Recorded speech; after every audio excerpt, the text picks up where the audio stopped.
Hello friends, welcome to all. आज मैं आपको जो वीडियो लेके आ रहा हूँ, देखिए मात्र 30 रुपए का ये शेयर है और चाइना बैन का बहुत बड़ा फायदा इसको मिल रहा है और मिलेगा भी आने वाले टाइम पे।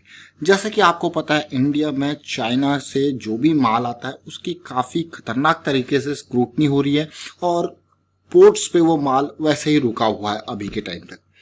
और उसके अलावा आने वाले टाइम पे इंडिया का क्या कहते हैं, लोकल को वोकल करने की आवाज आपने सुनी होगी। अब यही बात है, इसके चक्कर में इस स्टॉक को बहुत फायदा होने वाला है।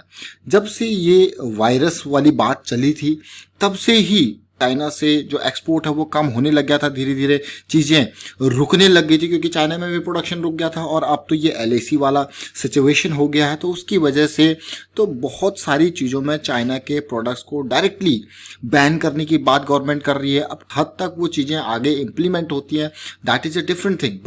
बट इस स्टॉक को अभी से फायदा मिलने लग गया है। पिछले एक क्वार्टर में जब से चीज़ें ऐसे सिचुएशन आई थी, आपका अप्रैल मई जून, ये पूरा का पूरा क्वार्टर अगर आप देखोगे तो इस कंपनी ने अपना फायदा दिखा दिया है। बात करेंगे स्टॉक के छोटे से वीडियो में, और आगे बढ़ने से पहले मैं आपको बता दूं, अगर आपने अब तक चैनल को सब्सक्राइब नहीं किया तो जल्दी से सब्सक्राइब कर ले, बेल आइकन को प्रेस कर ले, जिससे आपको नोटिफिकेशन आती रहेगी। और टेक्निकल एनालिसिस अगर आप सीखना चाहते हो तो जल्दी से ज्वाइन कीजिए मेंबरशिप ज्वाइन बटन पर क्लिक करके। यहाँ पे आपको सारी डिटेल में एनालिसिस दिखाई गई है ताकि आप अपनी सोच बना पाओ मार्केट के बारे में और किसी भी टिप की आपको ज़रूरत कभी ना पड़े, और अपने बेसिस पे, एनालिसिस के बेसिस पे आप शेयर को खरीदो, बेचो और रिस्क को मैनेज करो। अब मैं सीधे आपको लेके जा रहा हूँ स्टॉक की तरफ, ज़रा ध्यान से देखिए। इसका नाम है नेशनल फर्टिलाइजर लिमिटेड, NFL। सरकारी कंपनी है, छोटी सी कंपनी है, मिनी रत्ना कंपनी है, जो कि मेजरली यहाँ पे गवर्नमेंट ऑफ इंडिया का 74% की होल्डिंग है, बाकी 25% बाकी लोगों की होल्डिंग है। इसका मेजर काम है urea, bio fertiliser, industrial products, ये सारी चीज़ें मेनली फर्टिलाइजर पे ये काम करता है। अब आपको पता है कि अब लोग बाग शहरों को छोड़ के गाँव में जाने लगे, खेती की तरफ थोड़ा सा ध्यान जा रहा है लोगों का धीरे धीरे ये सिचुएशन देखने के बाद। और यहाँ पे इस कंपनी ने जो खतरनाक बात अपनी बताई कि नेशनल फर्टिलाइजर लिमिटेड ने highest ever fertiliser sale 12.585 lakh MT, ये अभी इन्होंने फर्स्ट क्वार्टर जो अप्रैल से लेकर जून में है, इतना माल बेचा। अब आपको हो गया ये तो बहुत ही खतरनाक सेल है, पिछले साल के कंपैरिजन में 21% ज़्यादा है, बहुत ही ज़बरदस्त।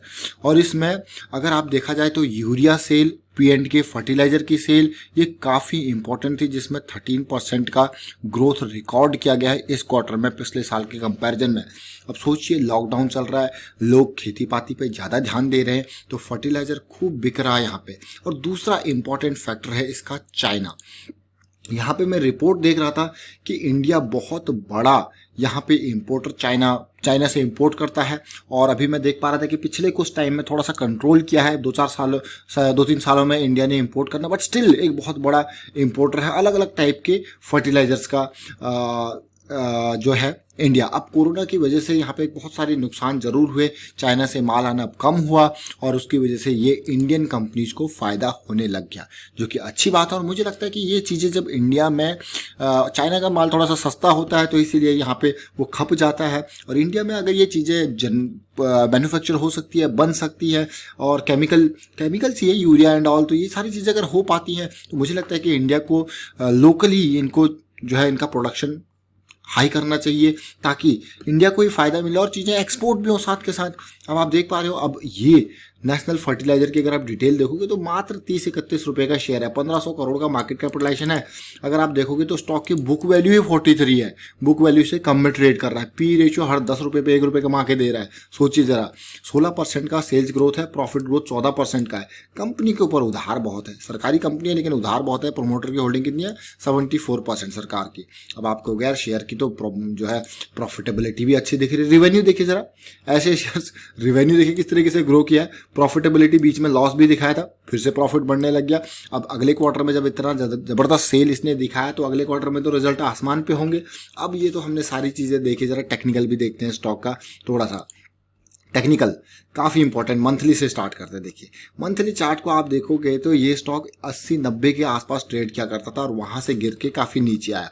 और मेंबर्स और आप सब लोगों को मैं ये बताना चाहता हूँ, यहाँ पे जरा इस चार्ट को देखिए, ये अप्रैल की महीने की कैंडल, ये मई के महीने की कैंडल, तेजी करेक्शन, करेक्शन लायंस अटैक, और उसके बाद जून के महीने को आप देख सकते हो, क्या इंपॉर्टेंट कैंडल।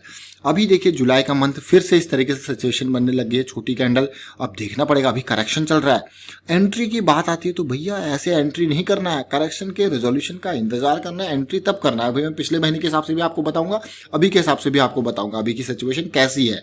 अब ये मंथ जस्ट स्टार्ट ही हुआ है, अभी मंथ इसमें ही रिजॉल्व हो सकता है या अगले महीने में रिजॉल्व हो सकता है, बट रिजोल्यूशन काफी इंपॉर्टेंट है, उसको देखने के लिए छोटे टाइम फ्रेम पे जाएंगे और समझने की कोशिश करेंगे। अब वीकली में चलते हैं। सबसे पहले वीकली में आप पिछले मंथ की करेक्शन को आप देख सकते हो।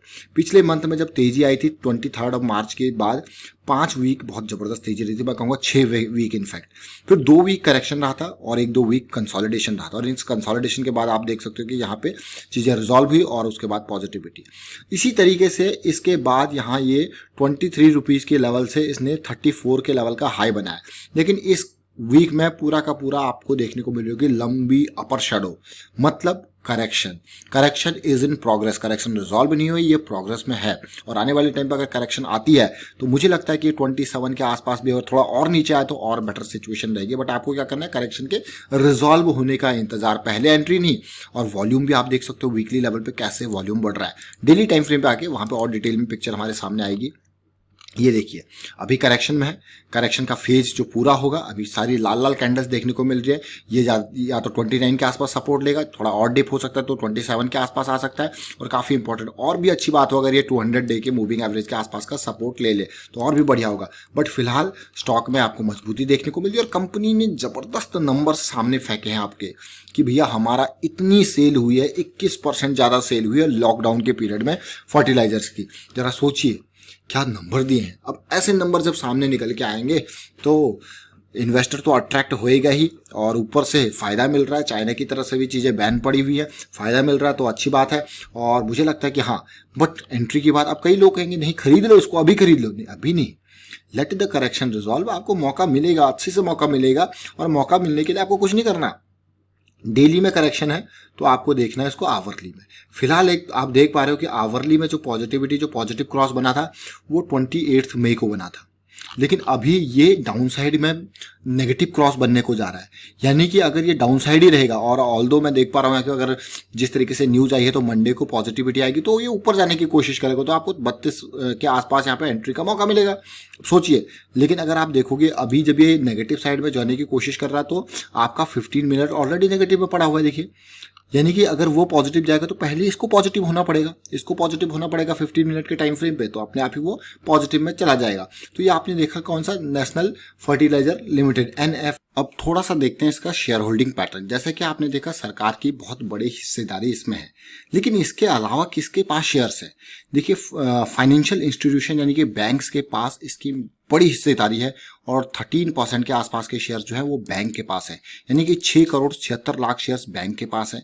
उसके बाद जनरल इंश्योरेंस कॉर्पोरेशन के पास अच्छे खासे शेयर्स हैं, और अगर मैं बात करूं LIC के पास 11% की हिस्सेदारी, यानी कि 5 करोड़ शेयर्स LIC के पास है। तो आप ओवरऑल देख रहे हो कि जो मेजर जो चंक है वो यहाँ पे देखिए किसके पास, फाइनेंशियल, जिसमें LIC के पास और जनरल इंश्योरेंस के पास है, जो फाइनेंशियल इंस्टीट्यूशंस में यही है। तो 13% की हिस्सेदारी तो इनके पास है ओवरऑल, और बाकी की हिस्सेदारी अगर आप देखोगे तो रिटेल निवेशक, छोटा शेयर है तो भाई रिटेल निवेशक अट्रैक्ट होते रहते हैं, तो 56,000 रिटेल निवेशकों ने इसमें इन्वेस्टमेंट कर रखी है, और ये शेयर आपने देखा कि कहाँ से कहाँ तक गिर के नीचे आया है। इसीलिए कहते हैं कि जब डाउन साइड में आपको इन्वेस्ट करना होता है तो भाई अपना प्रॉपर रिस्क मैनेजमेंट करके चलना पड़ता है, चाहे कितना भी छोटा स्टॉक क्यों ना और कितना भी बड़ा स्टॉक क्यों ना हो। 3 करोड़ से ज्यादा शेयर्स यहाँ पे रिटेल निवेशकों के पास है। और अगर मैं बात करूं यहाँ पे इंडिविजुअल इन्वेस्टर जो 2 लाख से ज्यादा पैसा लगाते हैं, ऐसे 164 यहाँ पे लोग हैं जिन्होंने यहाँ पे 76 लाख शेयर खरीद के रखे हैं NFL में। ये देखिए 1.55% की होल्डिंग है। तो ओवरऑल आपने यहाँ पे डिटेल में देखा ये सिचुएशन, टोटल 25% की होल्डिंग है, 11% की अब बाकी हो जाती है, और बाकी 13% के आसपास की LIC एंड ऑल की होल्डिंग है। तो NFL के बारे में हमने देखा, बड़ी न्यूज़ जरूर है कि शेयर में जो है बहुत ही खतरनाक तरीके से सेल हुई है, और वो भी इस टाइम पे लॉकडाउन पीरियड में इतनी जबरदस्त सेल हुई है। तो सोचिए किस तरीके से कितना फायदा इसको मिल रहा है। यहाँ पे वाइंड अप करता हूँ वीडियो को। उम्मीद करता हूँ वीडियो आपको अच्छा लगा होगा। वीडियो अगर आपको अच्छा लगा तो वीडियो को आप शेयर करना बिल्कुल भी ना भूलें। शेयर कीजिए, लाइक कीजिए, चैनल सब्सक्राइब नहीं किया तो जल्दी से सब्सक्राइब कर लो। और टेक्निकल एनालिसिस अगर आपको सीखनी है तो जल्दी से ज्वाइन कीजिए मेंबरशिप ज्वाइन बटन पर क्लिक करके, क्योंकि वहाँ पे आप अपनी सोच बना सकते हो। अपनी सोच बिना टिप के आपको काम करने का मौका मिलेगा, ताकि आपको कभी फ्यूचर में टिप की जरूरत ना पड़े। And thank you for watching the video.